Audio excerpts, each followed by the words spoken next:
कि schedule caste, schedule tribe, backward के लोगों को कितनी उनकी आबादी और कितना सम्मान उनको मिल रहा है, कितनी हिस्सेदारी उनको मिल रही है। तो केंद्र सरकार जल्द से जल्द जातिगत जनगणना कराए। जब तक जातिगत जनगणना नहीं होगी तब तक सबसे पहले स्पष्ट ही नहीं होगा जो आज षड्यंत्र किया गया है और कुछ लोगों को जानबूझ के उनके मुंह से कहलवाया जा रहा है कि इस जाति का हिस्सा ये लोग खा रहे हैं, इस जाति का हिस्सा ये लोग खा रहे हैं, इस जाति का हिस्सा ये लोग खा रहे हैं।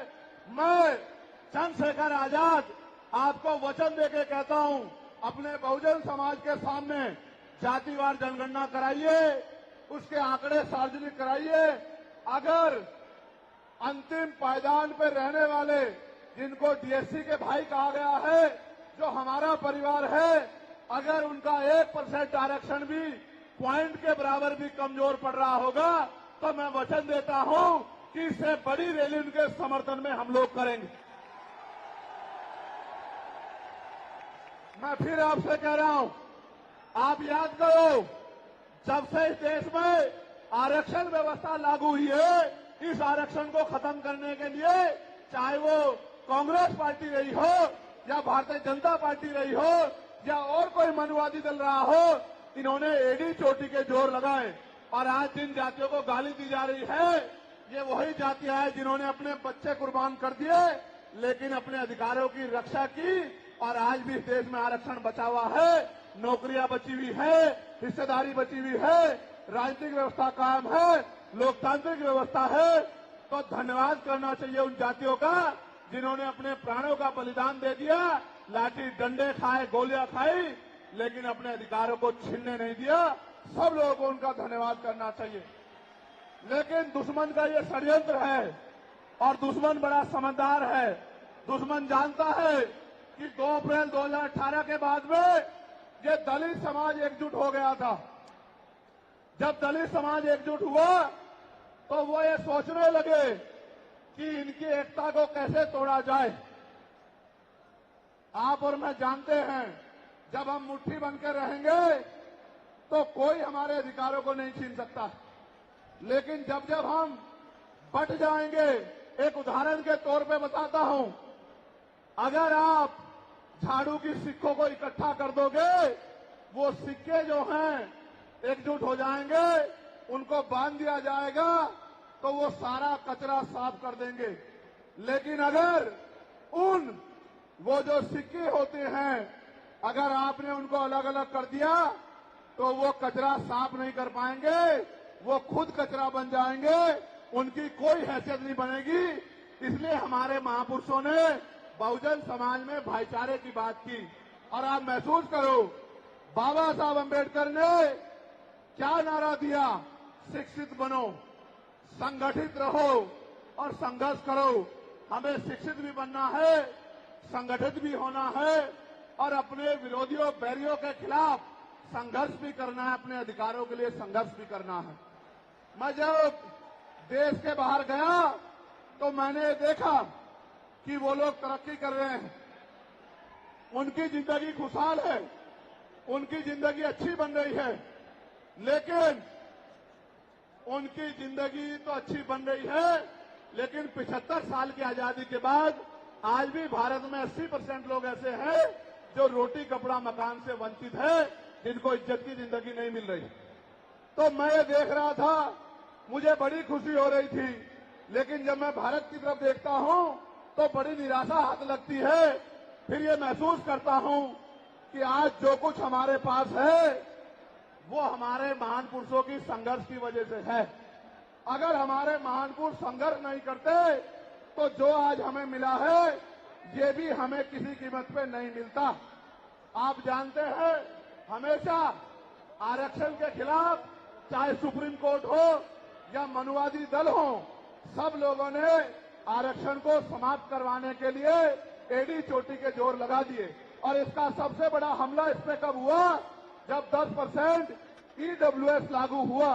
मुझे माफी चाहते हुए कहना है कि हमारे दलों ने भी हाथ उठा के, जो हमारे पूर्व के दल थे, उनका समर्थन किया, जबकि वो आरक्षण पे सबसे बड़ा हमला था।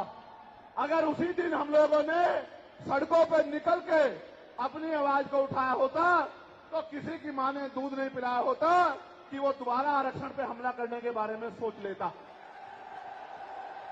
ये भाजपा के लोग जो सत्ता में बैठे हैं, इन्होंने वोट तो आपसे हमसे ली धर्म के नाम पे, भाईचारे के नाम पे, लेकिन सत्ता में आके ये लोग अपने लोगों का काम करने लगे, अपने महापुरुषों की विचारधारा को आगे बढ़ाने लगे और हम लोग रोटी रोटी के लिए मोहताज लोग, जुल्म जाति के शिकार लोग परेशानी की जिंदगी जीने लगे। मैं चाहता हूं कि जो जिंदगी हमारे लोग ऑस्ट्रेलिया में जी रहे हैं, ऑस्ट्रिया में जी रहे हैं, इटली में जी रहे हैं, यूरोप में जी रहे हैं, पूरे अमेरिका में जी रहे हैं, कनाडा में जी रहे हैं, हॉलैंड में जी रहे हैं, नीदरलैंड में जी रहे हैं, ऐसी जिंदगी की व्यवस्था भारत में भी हो। लेकिन ये तभी संभव है जब राजनीतिक शक्ति हमारे पास हो। अगर राजनीतिक शक्ति भाजपा और कांग्रेस के पास रहेगी तो हम लोग इज्जत की जिंदगी इस देश में नहीं जी सकते। इस बात को आप लोग मेरी ध्यान रखना। ये मैं नहीं कह रहा हूं, ये बाबा साहब अम्बेडकर ने कहा, political power is the master की। राजनीतिक सत्ता वो चाबी है जो आपकी सारी परेशानियों का हल कर देगी। और राजनीतिक सत्ता जिनके पास है उनके लोग हजारों हजारों करोड़ रुपए लेके भाग जाते, उनके लोग उनके पूंजीपतियों के लाखों लाखों करोड़ रुपए माफ करते जाते। लेकिन अगर आपका 10,000 रुपए का बिल भी बाकी हो तो 10,000 रुपए का बिल भी अगर आप नहीं दोगे तो मुकदमा लिख के आपको जेल भेजने का काम सरकार कर देगी और आपके घर की कुर्की भी करा देगी। आप किसानों का, मजदूरों का हाल देख लो, आप नौजवानों का हाल देख लो, इस देश में क्या है। तो हमारी सबसे बड़ी मांग ये है, आप समर्थन करके बताना कि आप इस पर सहमत हो या नहीं हो। बताओ, जातिवार जनगणना होनी चाहिए नहीं होनी चाहिए? एक सुर में बताओ, होनी चाहिए नहीं होनी चाहिए? साथ साथ इस देश में जातिवार जनगणना के साथ साथ जितने भी सरकारी संस्थान हैं, चाहे वो जुडिशरी हो जहां से हमारे खिलाफ लगातार फैसले आते हैं, चाहे वो आर्मी हो, चाहे वो और कोई सरकारी संस्था हो, सब लोग सब जगह पे आरक्षण व्यवस्था लागू होनी चाहिए। बताओ, होनी चाहिए नहीं होनी चाहिए? दोनों हाथ उठा के बताओ, होनी चाहिए नहीं होनी चाहिए?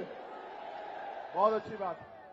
साथ साथ हमारी ये भी मांग है जो मैंने पार्लियामेंट में भी उठाई कि निजी क्षेत्रों में आप इस बात को समझो गौर करके, इस देश में 2% सरकारी नौकरियां, कितने परसेंट? जोर से बताओ। 98% प्राइवेट सेक्टर है। कुछ ऑर्गेनाइज है, कुछ अनऑर्गेनाइज है। आप ये देखो, 2% में तो बंटवारा है, लेकिन 98% पे पुरानी सत्ता वाले लोग और आज की सत्ता वाले लोग सांप की तरह कुंडली मार के बैठे हैं। ना वहां SC/ST के लोगों का कोई प्रतिनिधित्व है, ना OBC के लोगों का है, ना ही मुस्लिम लोगों का है। तो हमारी मांग ये भी है कि अब समय आ गया है कि निजी क्षेत्रों में भी आरक्षण की व्यवस्था होनी चाहिए। होनी चाहिए नहीं होनी चाहिए? बताओ, दोनों हाथ उठा के बताओ, जोर से बताओ, होनी चाहिए नहीं होनी चाहिए? Very good, very good. साथ साथ हमारी ये मांग है कि प्रमोशन में रिजर्वेशन भी इस देश में लागू होना चाहिए। शेड्यूल कास्ट, शेड्यूल ट्राइब और बैकवर्ड के लोगों के लिए प्रमोशन में रिजर्वेशन भी सरकारी संस्थानों में लागू होना चाहिए। लागू होना चाहिए, लागू होना चाहिए? बताओ, जोर से बताओ। हमारी ये भी मांग है कि मंडल कमीशन की बाकी सिफारिशें भी लागू होनी चाहिए, क्योंकि जब तक मंडल कमीशन की बाकी सिफारिशें लागू नहीं होगी तब तक पिछड़े वर्ग के लोगों को बराबर की हिस्सेदारी और सम्मान नहीं मिलेगा। हमारी ये भी मांग है, सरकार कह रही है कि क्रीमी लेयर लागू करना चाहिए और जज साहब भी कह रहे हैं क्रीमी लेयर लागू करना चाहिए। मैंने पार्लियामेंट में पूछा कि भारत में कितने शेड्यूल कास्ट के लोग, शेड्यूल ट्राइब के लोग अरबपति बन गए, इसका डाटा आपको सार्वजनिक करना चाहिए, आर्थिक आंकड़े सार्वजनिक करने चाहिए। तब हमें पता लगेगा कि क्रीमी लेयर की स्थिति में हम आए या नहीं आए। आपको शायद जानकारी नहीं है, मैं आपको बताता हूं, आज भी बहुत सारे पदों को एनएफएस करके नोट फाउंड सुटेबल करके हमारे योग्य लोगों को नौकरी से निकालने का काम ये सरकारें करती है, क्योंकि कलम की ताकत उनके हाथ में होती है।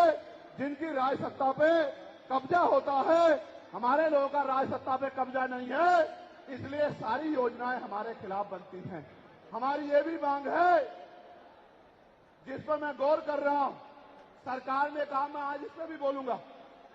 आज अगर मैं इस पर नहीं बोलूंगा तो हमारे लोगों को पता ही नहीं लगेगा देश में क्या हो रहा है। सरकार ने कहा कि वर्गीकरण लागू होना चाहिए। मैंने आपको बताया कि बातें तो बहुत लोग करते हैं, लेकिन जब आरक्षण पे हमला होता है, जब और किसी तरीके से आरक्षण को खत्म किया जाता है, जब गांव-गांव जाके लोगों को समझाने का प्रयास किया जाता है, तब जिन जातियों को आज सरकार के इशारे पे गाली दी जा रही है, उनको ही उन्हीं की जिम्मेदारी मान के लोग घर में बैठ जाते हैं कि भाई यही आरक्षण की रक्षा करेंगे, यही अधिकारों की रक्षा करेंगे। लेकिन सच ये है, अगर सरकार की मंशा वर्गीकरण के जरिए वास्तविकता में निचले पायदान पे बैठे अंतिम व्यक्ति को ऊपर उठाने की होती, तो जिस तरह से 10% आर्थिक आधार पर आरक्षण की व्यवस्था की गई थी, 10% आरक्षण की व्यवस्था डीएससी के भाइयों के लिए, डीएससी परिवारों के लिए सरकार कर सकती थी। उनका कोई मतलब नहीं बैठता था कि इन्हीं में टुकड़ा डाल दे, क्योंकि सरकार जानती है इनमें बंटवारा हो जाएगा तो इनके खिलाफ आंदोलन आसान हो जाएगा, इनको पता भी नहीं चलेगा, तब इनके अधिकार खत्म हो गए। मैं आपसे कहना चाहता हूं, सरकार बताए उनके पास वर्गीकरण की क्या पॉलिसी है, किस आधार पे वो वर्गीकरण करना चाहते हैं, कौन से आंकड़े उनके पास है, कौन से डाटा उनके पास है। मैं सरकार से जानना चाहता हूं, सरकार कमेटियां बना दे और वर्गीकरण किस फॉर्मूले पे करेगी ये भी बता दे। हम सरकार को भी सुनना चाहते हैं। अभी देश में पिछले दरवाजे से कुछ नहीं होगा, जो कुछ होगा आमने सामने होगा। अगर हमारे अधिकारों की बात आएगी तो लड़ाई आमने सामने लड़ी जाएगी। सरकार ये भी बताए क्या वह रोस्टर में बदलाव करेगी, क्या सरकार रोस्टर में बदलाव करेगी, सरकार बताएगी। हमारे लोग तो अभी सही तरह से चीजों को नहीं जानते हैं। मैं ये भी विश्वास दिलाता हूं, स्पेशली डीएससी के भाइयों को कह रहा हूं, मेरी बात को गौर से सुनना। स्पेशली डीएससी के भाइयों को कह रहा हूं, उन जातियों को जो लोग आंदोलन कर रहे हैं, आपको एहसास नहीं है, जब देने की बारी आएगी हम बताएंगे अपने भाइयों को किस तरह से आगे बढ़ाया जाता है, किस तरह से उनकी हिस्सेदारी दी जाती है। अभी तो हम पे देने कुछ है ही नहीं। मैं आपको विश्वास दिला कहता हूं, डीएससी के जो हमारे भाई हैं, वाल्मीकि समाज के भाई हों, धानुक समाज के भाई हों और बागड़ी समाज के भाई हों और किसी सैसी समाज के भाई हों, मैं चंद्रशेखर आजाद वचन देके कहता हूं बहुजन समाज के सामने, ये हमारी आपसी बातचीत है। आप दुश्मन के इशारों पे काम मत करो, हम लोग बैठ के अपनी लड़ाई को निपटा लेंगे। हम लोग अपने आप बैठ के चर्चा करके आपके साथ बैठ के, अगर कहीं हमें कुछ डर भी है, आप चीजों को नहीं समझ पा रहे हो या हम लोग समझा नहीं पा रहे, अगर आपको अधिकार मिलता है तो बताओ, हमारे किसी व्यक्ति को तकलीफ है क्या? बताओ, अगर हमारे डीएससी के भाइयों को अधिकार मिलता, बताओ, हाथ उठा के बताओ, तकलीफ है क्या हमें किसी को? ये इतना बड़ा जन समूह गवाही दे रहा है, अगर डीएससी के भाइयों को कुछ मिलता है तो हमें तकलीफ नहीं है। लेकिन हम इस सरकार की मंशा को जानते हैं, हम इस सरकार को जानते हैं, इनके चरित्र को जानते हैं। ये देना कुछ नहीं चाहती, ये तो इसको अटका के रखना चाहती हैं।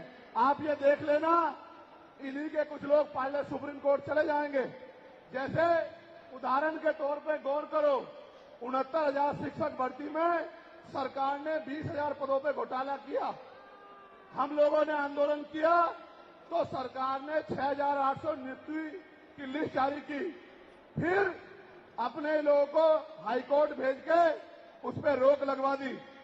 फिर हाईकोर्ट पे फिर हमारे लोग लड़े तो उन्होंने कहा दोबारा लिस्ट जारी करो, इनको अधिकार मिलना चाहिए। तो वोट लेने के लिए हमारे लोगों के सामने कहा कि भाई मिलना चाहिए, हम समर्थन करते हैं, लेकिन अपने लोगों को सुप्रीम कोर्ट भेज दिया और सुप्रीम कोर्ट में इनके बैठे जजों ने फिर से उस पर रोक लगा दी, इसलिए हमें इनकी नीयत पे शक होता है। मुझे डर ये भी है, अगर ये अधिकार स्टेट गवर्नमेंट को दे दिए गए तो ये कॉन्स्टिट्यूशन का तो बहुत बड़ा वॉयलेशन होगा ही, 340 का, 341 का, लेकिन ए-बी का। लेकिन सबसे बड़ा खतरा ये है कि कल जो सरकार सत्ता में आएगी वो किसी भी अन्य जाति के लोगों को शेड्यूल कास्ट में उनको शामिल करके आपके पूरे अधिकार को छिन-भिन कर सकती है। अगर ये पावर स्टेट को मिल गई, हमें सरकार की मंशा पे सिर्फ शक है। हमने ये भी मांग किया, आपको याद होगा, यूपी के साथी हमारे जानते हैं, हमने 2 साल पहले, पौने 2 साल पहले मांग की थी कि जो 52% ओबीसी हैं उनको 27% रिजर्वेशन सुप्रीम कोर्ट के लोगों ने दिया, आबादी से आधा। सुप्रीम कोर्ट ने मंडल कमीशन की रिपोर्ट के बाद ना चाहते हुए सरकार ने कर दिया, तो सुप्रीम कोर्ट ने अपने तरीके से रोक लगा के 27% दिया। हमने मांग की पौने 2 साल पहले यूपी में गोरखपुर में पीसी करके कि ओबीसी की आबादी तो 52% ही है, तो 15%, 27% से अलग 15% आरक्षण की व्यवस्था अलग से अति पिछड़ी जातियों को करानी चाहिए। मांग हमने पौने 2 साल पहले उत्तर प्रदेश में उठाई थी। उसके बाद उसी दिन हमने मांग उठाई, क्योंकि हमें न्याय चरित्र है। हम बाबा साहब अम्बेडकर को, माननीय काशीराम साहब को अपना नेता मानते हैं, हम ज्योतिबा फूले साहू जी महाराज को अपना नेता मानते हैं। हमने मांग उठाई थी, हम मामला रामसू वर्मा और सर छोटू राम को अपना नेता मानते हैं, हम चौधरी महाराज सिंह भारती को अपना नेता मानते हैं, हम कोतवाल धन सिंह गुर्जर को अपना नेता मानते हैं। हमने मांग उठाई थी कि भाई हमारी आबादी बढ़ रही है, 2011 के बाद जनगणना नहीं हुई और जो जनगणना हुई उसके आंकड़े जारी नहीं हुए, इसलिए हम लोग मांग करते हैं कि जिन जातियों को अवसर नहीं मिले पहले तो उनको तैयार किया जाए और फिर उनको 5% अतिरिक्त आरक्षण शेड्यूल कास्ट में 15% अतिरिक्त देकर उनको मुख्य धारा में लाया जाए। जब हम 2 साल पहले इसकी मांग कर रहे हैं तो हम डीएससी के भाइयों के विरोधी कैसे हो सकते हैं, आप लोग बताओ। तब तो वो आंदोलन भी नहीं चला रहे थे, हम तो आंदोलन चला के मांग कर रहे थे कि मिलना चाहिए, मिलना चाहिए। लेकिन मैं आज भी कहता हूं, हमारी ये मांग है कि अब समय आ गया देश में कि आरक्षण की सीमा बढ़ाई जानी चाहिए, आरक्षण की कैप खत्म की जानी चाहिए और 100% रिजर्वेशन इस देश में लागू होना चाहिए। जिसकी जितनी संख्या भारी उसकी उतनी हिस्सेदारी का लाभ उनको मिलना चाहिए। आप फिर कह रहा हूं, जातिगत जनगणना कराओ और 100% आरक्षण करो। मैं तो स्वर्ण जातियों का सबसे बड़ा हितैषी हूं, उनको 10% आरक्षण क्यों दे रहे हो? मेरी ये मांग है, मैं तो अपने लोगों के आरक्षण में से भी उनके लिए मांग करता हूं। उनकी आबादी तो 15% भी नहीं है। मैं ये कहता हूं कि उनका अलग से ब्लॉक बना के उनको 20% आरक्षण सरकार को देना चाहिए और 80% आरक्षण को एससी, एसटी, ओबीसी के लिए फ्री कर देना चाहिए। जबकि काशीराम साहब तो 85% की बात करते थे, लेकिन मैं समझता हूं कि उनमें भी लोग गरीब हैं, इसलिए मैं उनका 5% और बढ़ा रहा हूं। लेकिन पहले देश को ये तो बता दो, जातिगत जनगणना करा के, कि भाई अभी तक उनका प्रतिनिधित्व कितना है, अभी तक उनकी सरकारी नौकरियों में हिस्सेदारी कितनी है और कितनी कमी उनकी है जो आपने 10% उनको दे दिया। आज हम लोग एक और मांग भी उठाते हैं कि कास्ट का आरक्षण बढ़ा के उसकी संख्या के आधार पे 25% करना चाहिए। बताओ सहमत हो नहीं सहमत हो? जोर से हाथ उठा के, दोनों हाथ उठा के बताओ सहमत हो नहीं सहमत हो? तो ये हमारी वो मांगे हैं जिनके लिए आज हम लोग यहाँ इकट्ठा हुए हैं। और हम इकट्ठा नहीं हुए आज तो मजबूरी या अपने देश से प्यार था कि हमने अपने आंदोलन को बदलाव कर लिया। अगली बार अधिवेशन तो होगा इंदौर में, लेकिन जब तो इस बार एक और बड़ा आंदोलन रामलीला मैदान में, और रामलीला मैदान से अपनी ही पार्लियामेंट का घेराव करके अपनी मांगों को उठाने के लिए हम लोग करेंगे। बताओ मदद करोगे नहीं करोगे?